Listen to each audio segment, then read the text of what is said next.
So we're going to be making a turkey pasta casserole. So the recipe typically calls for 2 cups of pasta, but I only use a cup and a half. I'd rather have more meat and sauce than the noodle. That's just me. But let's throw this in the boiling water and get started on our sauce. Okay, so here we are. Our noodles are cooking. We added a pound of ground turkey to a pot. I didn't really put much of an oil besides like a one spray of the olive oil in a can. I forget what those are called. And then we're adding 150 grams of bell pepper and 85 grams of onion.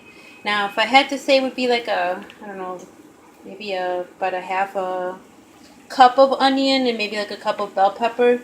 If you don't like onion as much, you can cut back on that. If you like it a lot, you can add more.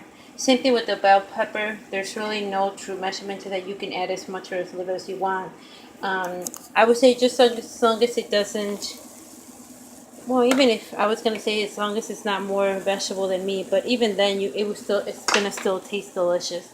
So now we're gonna let that saute or cook. Once the vegetables are caramelized, then we're gonna start adding some seasonings and our canned goods, which is tomato and tomato sauce. That's the only canned goods we're gonna be using today.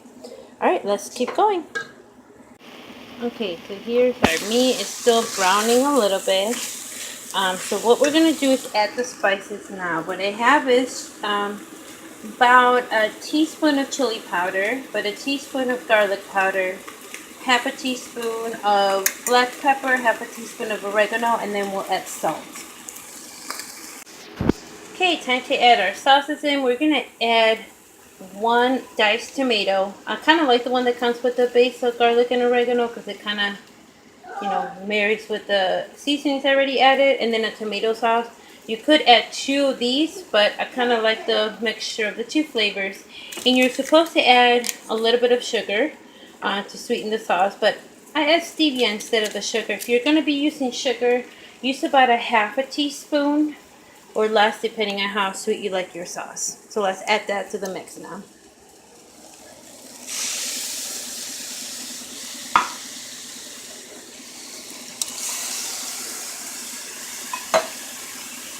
Alright, gonna start mixing that. And by now the noodles are ready, so we gotta strain them out. Let this cook together for a few minutes to marry the flavors. Oh, let's add the sugar too. Okay, would you look at this deliciousness? Oh my goodness. So now what you would do is reduce the heat to low. Now here's the thing, you can add this on zoodles, you can add this to rice, you can add potatoes, you can add pasta, you could really do whatever you want. I did even one time add corn to it, and I made it like a turkey bowl, I guess you could say. So this particular recipe is endless. It can go with a lot of different things. It can go, with beans. Really, it could be anything that you want it to be. Now for the sake of our pasta, we're going to be adding our 1.5 cups of noodle.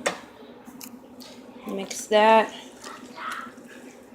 And I suggest your noodles are al dente or under a little, just because they're going to be cooking with this mixture for a few minutes too.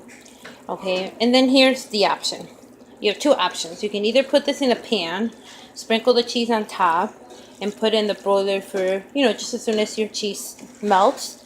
Or you could just sprinkle your cheese on top of this, put it on low, put the cover on. In a couple minutes you have melted cheese and it's one less pot to clean, right?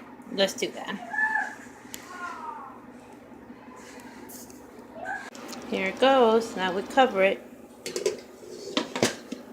Now, you can eat this by itself, or you can decide to make a little salad with just, whatever lettuce, cucumber, spinach, or something like that. Something as a side, or you can make this your main and only dish. It is completely up to you. It tastes really good too if you make like a bed of spinach and put this on top. It's really good that way too, because then the sauce kind of flavors the spinach right away and it cooks it. Now, the original recipe, I believe it's like 450 250 calories per serving, but I made some changes, and if I'm not mistaken, I think we're gonna be about 350, but I'll confirm that in the details below in the description of the box, including all of the measurements and ingredients that we used for this recipe. Now this recipe altogether honestly took we're at 23 minutes, and honestly within 2 minutes this will be melted. So let me take a couple minutes to clear off the kitchen and we're ready to serve. Are we ready for this? I think I'm ready. Go. Oh my goodness. Let's get this on a bowl. It's cheese. Yum. It's cheese.